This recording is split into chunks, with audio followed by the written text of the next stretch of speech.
या शिरपूरचे भाग्य विधाते आणि ज्यांनी खऱ्या अर्थानं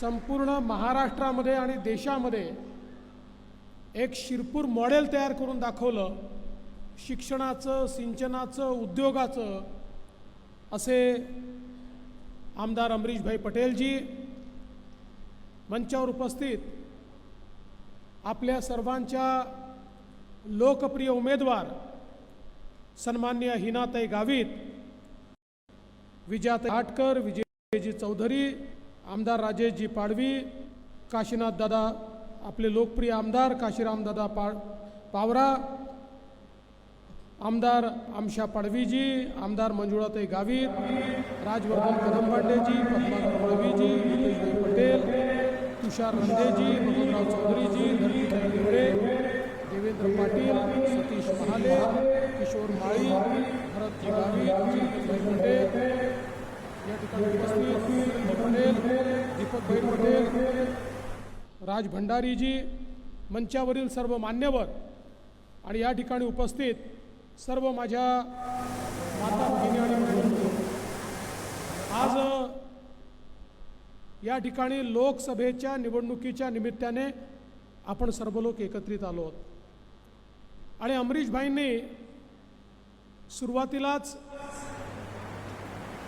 या ठिकाणी झालेलं जो परिवर्तन आहे, जो बदल आहे, तो आपल्यासमोर सांगितला.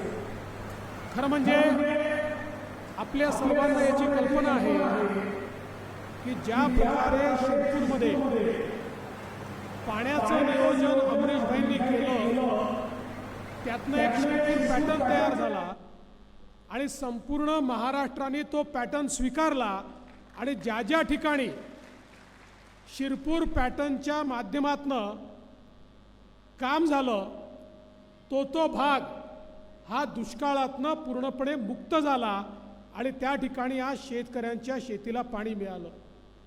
आज आपण पाहतोय मोठ्या प्रमाणात शिरपूरला शैक्षणिक हब त्यांनी तयार केलं. धुळे जिल्हा, बाजूला नंदुरबार जिल्हा, या जिल्ह्यांमध्ये इतक्या मोठ्या प्रमाणात शिक्षणाचं हब तयार झाल्यामुळे अनेक विद्यार्थ्यांना त्या ठिकाणी शिक्षण मिळालं. आज देशाच्या कुठल्याही मोठ्या शहरात जे शिक्षण उपलब्ध आहे तेच शिक्षण या शिरपूरमध्ये उपलब्ध आहे. ही देखील मला असं वाटतं एक महत्त्वाची देण त्यांची आहे. आणि हे करत असताना सामाजिक बांधिलकी ते कधीच विसरले नाहीत.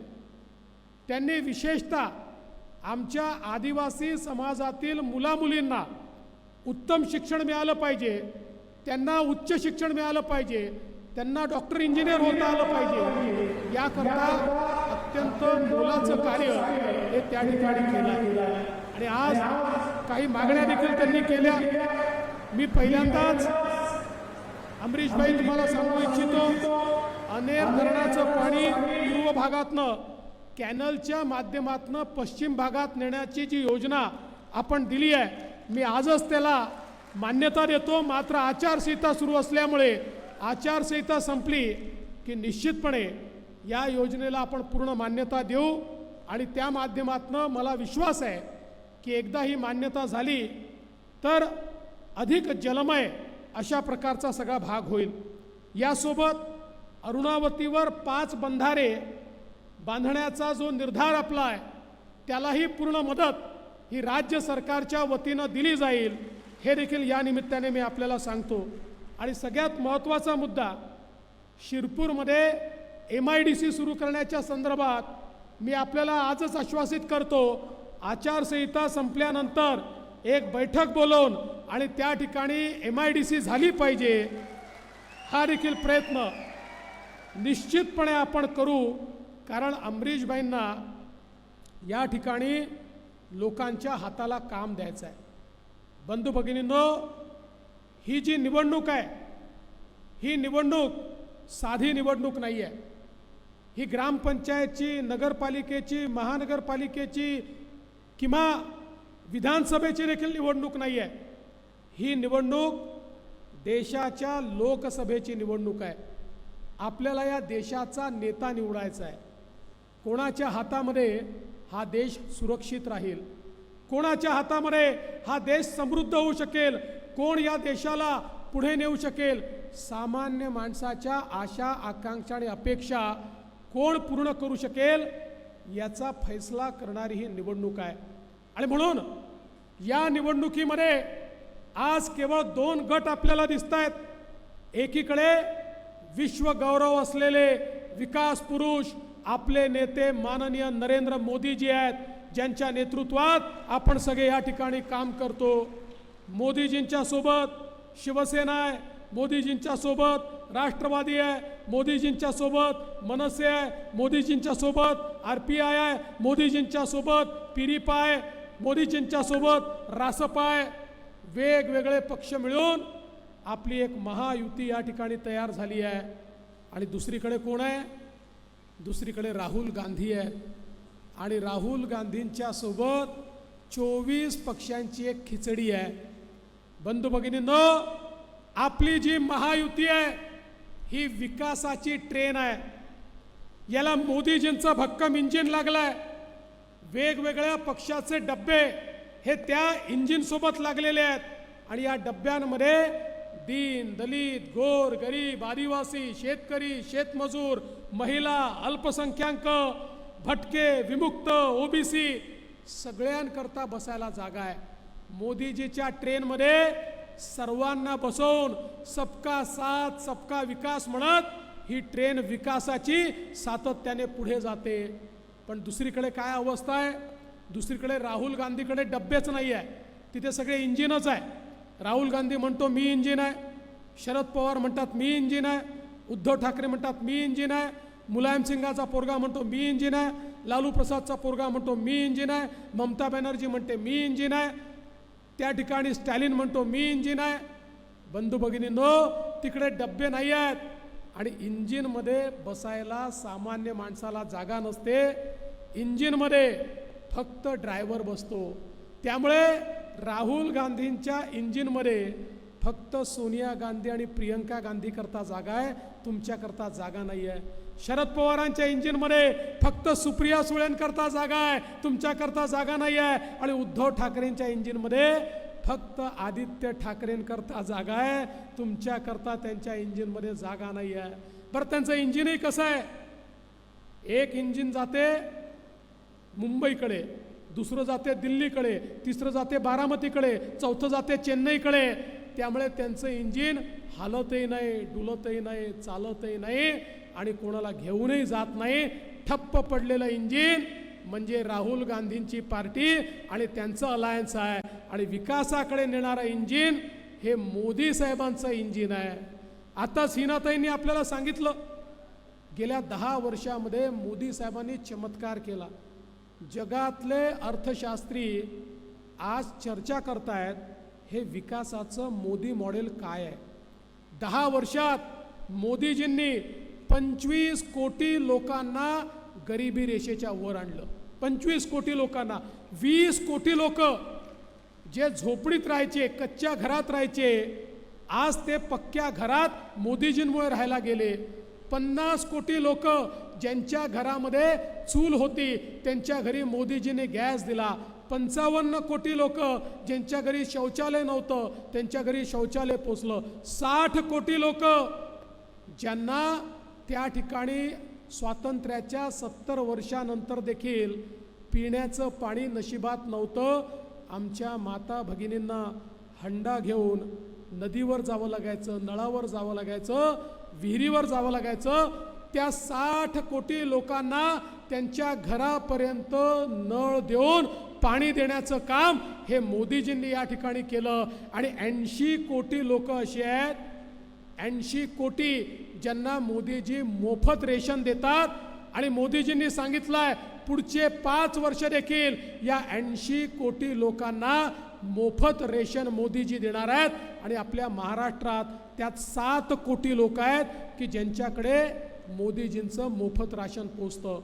जवळजवळ 60 कोटी लोकांना आयुष्यमान भारत योजनेतनं मोफत इलाज मोदीजींनी दिलाय. आणि आता तर 70 वर्षाच्या वरचे सगळे त्यांना मोफत इलाज, मोफत उपचार, मोफत गोळ्या, मोफत इंजेक्शन, मोफत ऑपरेशन, सगळ्या गोष्टी मोफत देण्याचं काम हे मोदीजी या ठिकाणी करतायत. बंधू भगिनींनो, आज मोदीजींनी मुद्रासारखी योजना आणली आणि या योजनेतनं 60 कोटीपेक्षा जास्त लोकांना 10 लाखापर्यंतचं लोन बिना तारण आणि बिना गॅरेंटरचं मिळालं. पूर्वी कोणी बँकेत गेला तर मॅनेजर विचारायचा, तुमच्याकडे तारण ठेवायला जमीन आहे का, तुमच्याकडे कोणी सरकारी व्यक्ती गॅरेंटर आहे का, असेल तरच लोन मिळेल. मोदीजींनी सांगितलं या सगळ्या लोकांची गॅरंटी मी घेतो आणि 60 कोटीपेक्षा जास्त लोकांना त्या ठिकाणी मुद्राचं लोन मिळालं. आता 10 लाखाच्या ऐवजी 20 लाखाचं लोन मोदीजी देणार आहेत.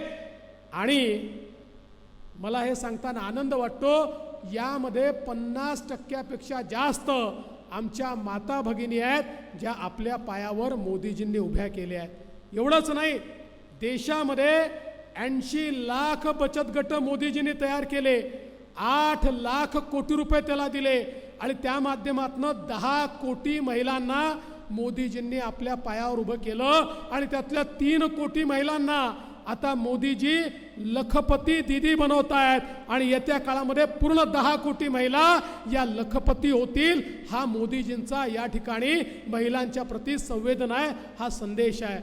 आणि म्हणून बंधू भगिनींनो, मोदीजी असं म्हणतात, एक पुरुष जेव्हा आपल्या पायावर उभा राहतो त्यावेळी केवळ पुरुष पायावर उभा राहतो, पण जेव्हा एक महिला आपल्या पायावर उभी राहते त्यावेळी पूर्ण कुटुंब पायावर उभं राहतं. आणि म्हणून पहिल्यांदा देशाचा प्रधानमंत्री असा आहे की ज्या व्यक्तीने महिलांचा विचार केला. आज आमच्या आदिवासी समाजाकरता देशामधली आत्तापर्यंतच्या इतिहासातली सगळ्यात मोठी योजना जनमन योजना, 24,000 कोटी रुपये हे आदिवासी समाजाला मोदीजींनी या ठिकाणी दिले आणि त्यातनं आदिवासी समाजामध्ये पूर्ण परिवर्तन झालं पाहिजे, हा प्रयत्न मोदीजींचा आहे. बंधू भगिनींनो, या देशाच्या इतिहासामध्ये देशाचं सर्वोच्च पद आहे राष्ट्रपती पद. राष्ट्रपती हा प्रधानमंत्र्याच्या वर आहे. प्रधानमंत्र्याला नेमण्याचं कामही राष्ट्रपती करतात, प्रधानमंत्र्याला काढण्याचे अधिकारही राष्ट्रपतींना आहेत. या देशाचा एक एक कायदा राष्ट्रपतींच्या सहीने तयार होतो. आज मोदीजींमुळे त्या सर्वोच्च पदावर, राष्ट्रपती पदावर, एक आमची आदिवासी भगिनी द्रौपदी मुर्मूजी या राष्ट्रपती पदावर बसलेल्या आहेत. आणि संपूर्ण समाजाचा बहुमान आज मोदीजींच्या माध्यमातून या ठिकाणी झालेला आपण पाहतो. आज आमचे जे गावगाड्यातले 12 बलुतेदार आहे यांचा विचार कधीच कोणी केला नव्हता. जे 12 बलुतेदार आणि पारंपरिक व्यावसायिक आहेत त्यांच्या जीवनामध्ये परिवर्तन आलं पाहिजे, त्यांचा व्यवसाय वाढला पाहिजे, त्यांना अर्थपुरवठा मिळाला पाहिजे, त्यांना त्यांच्या पुढच्या पिढीला व्यवसाय देता आला पाहिजे, पुढच्या पिढीचा व्यवसाय गावापर्यंत सीमित न होता तो मोठा झाला पाहिजे. याकरता मोदीजींनी विश्वकर्मा नावाची योजना आणली आणि पारंपरिक व्यावसायिक आणि या ठिकाणी 12 बलुतेदार 14,000 कोटी रुपये हे मोदीजींनी या ठिकाणी दिले. आणि त्यासोबत आमचे जे कामगार आहेत, मग ते बांधकाम कामगार असो किंवा शेत कामगार असो, या सगळ्यांना सुरक्षा देणारा कायदा मोदीजींनी आणला की ज्या कायद्याच्या माध्यमातून उद्याच्या काळामध्ये त्यांच्या मुलांचं शिक्षण, त्यांचं आरोग्य, त्यांचं घर, त्यांचं पेन्शन या सगळ्या गोष्टी येत्या काळात त्यांना मिळणार आहे. त्यामुळे खऱ्या अर्थानं गरिबाचा विचार करणारा नेता जर कोणी असेल तर तो माननीय मोदीजी आहेत. आत्ताच भाई सांगत होते, मोदीजींच्या काळामध्ये आज आपण आमच्या आदिवासी शेतकऱ्यांना मोठ्या प्रमाणामध्ये त्या ठिकाणी वन जमिनीचे पट्टे दिले. ते पट्टे मिळाल्यानंतर आम्ही मोदीजींना सांगितलं तुमचे 12,000 रुपये यांना मिळाले पाहिजे, तेही त्यांना आपण मिळवून दिले. आणि आपण काळजी करू नका भाई, जे 5,000 पट्टे बाकी आहेत तेही येत्या काळामध्ये आपण निश्चितपणे देऊ, कोणालाही वंचित ठेवणार नाही. आणि आमच्या पावराजींनी जी मागणी केली आहे की या ठिकाणी महसुली पट्ट्याप्रमाणे वन हक्काचे जे पट्टे आहेत त्या पट्ट्याचा विचार झाला पाहिजे, निश्चित त्याच्यावरही येत्या काळामध्ये आपण कारवाई करू. आणि एवढंच नाही तर आमचे जे बिगर आदिवासी आहेत त्यांनाही त्यांच्या जमिनीचे पट्टे देण्याचा निर्णय आपण घेतला आणि त्यांनाही त्या ठिकाणी जर घर नसेल तर मोदी आवास योजनेच्या माध्यमातून त्यांनाही घर देण्याचा निर्णय हा आपल्या सरकारने या ठिकाणी घेतला. कोणालाही बेघर ठेवायचं नाही अशा प्रकारचा आपला प्रयत्न आहे. आणि म्हणून बंधू भगिनींनो, आज देशामध्ये मोदीजींच्या माध्यमातून मोठ्या प्रमाणात कामं चालली आहेत. आज हिनाताईंसारखी एक शिकलेली अशा प्रकारची नेता ज्या डॉक्टर आहेत, ज्यांना 10 वर्ष आपण निवडून दिलं, आणि मी तुम्हाला सांगतो भारताच्या लोकसभेमध्ये हा सन्मान मिळणं फार कठीण आहे की अशा प्रकारच्या इतक्या युवा खासदाराला पक्षाची बाजू ओपनिंगला मांडण्याची संधी ही कधीच मिळत नाही. पण मोदीजींनी सांगितलं की हिनाला समजतं, हिना ही हुशार आहे, हिना बाजू भक्कमपणे मांडू शकते. आणि अनेक वेळा हिनाताईंना त्या ठिकाणी सत्ता पक्षाची बाजू मांडण्याकरता संधी मिळाली आणि अतिशय भक्कमपणे हिनाताईंनी ती बाजू मांडली. नंदुरबारनी ज्या हिनाताईंना खासदार म्हणून पाठवलं त्या नंदुरबार पुरतं नाही तर पूर्ण भारतामध्ये त्यांच्या भाषणाची तारीफ त्या ठिकाणी झाली. आणि लोकांनी सांगितलं नंदुरबारनी जी खासदार निवडून पाठवली आहे, देशाचे प्रश्न त्यांना समजतात, महाराष्ट्राचे प्रश्न त्यांना समजतात. म्हणून बंधू भगिनींनो, आज या ठिकाणी हिनाताईंच्या माध्यमातून झालेली विकास कामं देखील आपण बघितली आहेत.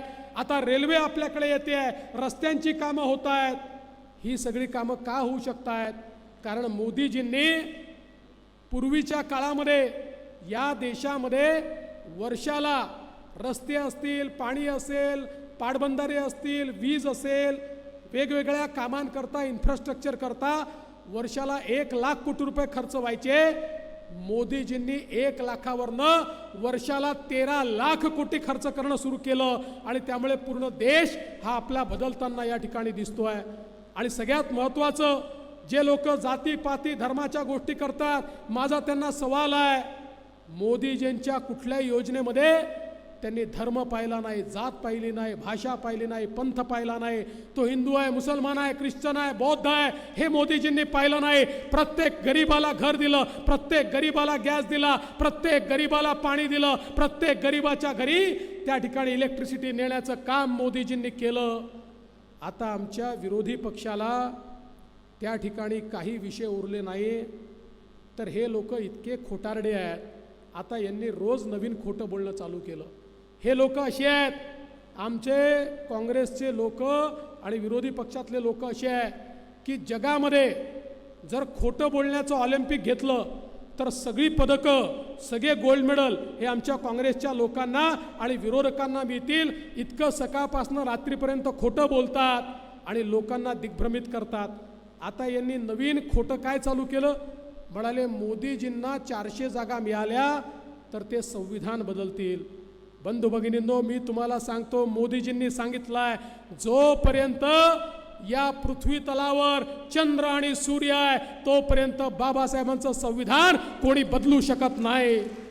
आणि मोदीजींनी सांगितलं, अरे बाबासाहेबांचं संविधान होतं म्हणून माझ्यासारखा गरीबाचा चहा विकणारा पोरगा हा देशाचा प्रधानमंत्री बनला. आणि म्हणून मला गीता, बायबल, कुराणपेक्षा देखील महत्त्वाचं काही असेल तर ते भारताचं संविधान आहे, हे म्हणणारे नरेंद्र मोदी आहेत. बंधू भगिनींनो, 14 मध्येही मोदीजींचं पूर्ण बहुमत होतं, 19 मध्येही मोदीजींचं पूर्ण बहुमत होतं. अरे संविधान बदलणार तर सोडाच, पण 70 वर्ष या काँग्रेसवाल्यांनी काश्मीरमध्ये भारताचं संविधान लागू केलं नव्हतं. काश्मीरमध्ये आरक्षण नव्हतं, तिथल्या आदिवासींना, तिथल्या दलितांना, तिथल्या ओबीसीला आरक्षण नव्हतं. मोदीजींनी 370 कलम हटवून भारताचं संविधान हे काश्मीरला लागू केलं आणि त्या ठिकाणी आरक्षण देण्याचं काम मोदीजींनी केलं. त्यामुळे या नालायकांना सांगा, तुम्ही 1975 साली इंदिराजींच्या नेतृत्वात 2 वर्ष भारताचं संविधान गुंडाळून ठेवलं होतं, त्याचा पहिले जबाब द्या. जोवर मोदीजींसारखा नेता या देशामध्ये आहे, या भारताच्या संविधानाला कोणी हात देखील लावू शकत नाही. आणि म्हणून बंधू भगिनींनो, मी तुम्हाला एवढीच विनंती करण्याकरता आलो आहे, ही गल्लीची निवडणूक नाही आहे, ही दिल्लीची निवडणूक आहे. आणि दिल्ली कोण सांभाळू शकतं? दिल्ली कोण मजबूत ठेवू शकतं? आज बघा, पाकिस्तान आपल्याकडे वाकडी नजर करून देखील पाहू शकत नाही. 2019 नंतर या देशामध्ये बॉम्बस्फोट करण्याची हिंमत देखील पाकिस्तानची झाली नाही, कारण त्यांना माहिती आहे त्यांचा बाप नवी दिल्लीमध्ये बसलाय. या ठिकाणी जर बॉम्बस्फोट करण्याचा प्रयत्न केला तर त्यांची अवस्था काय होईल? आज चीन देखील आपल्याकडे वाकडी नजर करून पाहू शकत नाही. आणि म्हणून एक मजबूत भारत मोदीजींनी तयार केला आहे आणि त्या मजबूत भारताकरता आपल्याला मोदीजींना साथ द्यायची आहे. आणि म्हणून 13 तारखेला ज्यावेळी हिनाताईंच्या कमळाचं बटन तुम्ही दाबाल, वोट हिनाताईंना मिळेल आणि त्याचवेळी तुमचं वोट मोदीजींना देखील मिळेल. मोदीजींना वोट देऊन पुन्हा देशाचं प्रधानमंत्री करायचं असेल तर हिनाताईंना या ठिकाणी प्रचंड मताने निवडून द्यावं लागेल. आणि मी तुम्हाला शिरपूरच्या जनतेला विनंती करतो, 14 आणि 19ला तुम्ही भरघोस मतदान केलंय, पण 14 आणि 19चे रेकॉर्ड तोडून हिनाताईला तुम्ही निवडून आणावं एवढीच विनंती करतो. आणि पुन्हा एकदा अमरीश भाई, आपण जे काम या ठिकाणी केलं आहे त्या कामाचं खऱ्या अर्थानं या ठिकाणी गौरवपूर्ण उल्लेख करत मी आपलं कौतुक करतो आणि माझं बोलणं संपवतो. धन्यवाद. जय हिंद, जय महाराष्ट्र.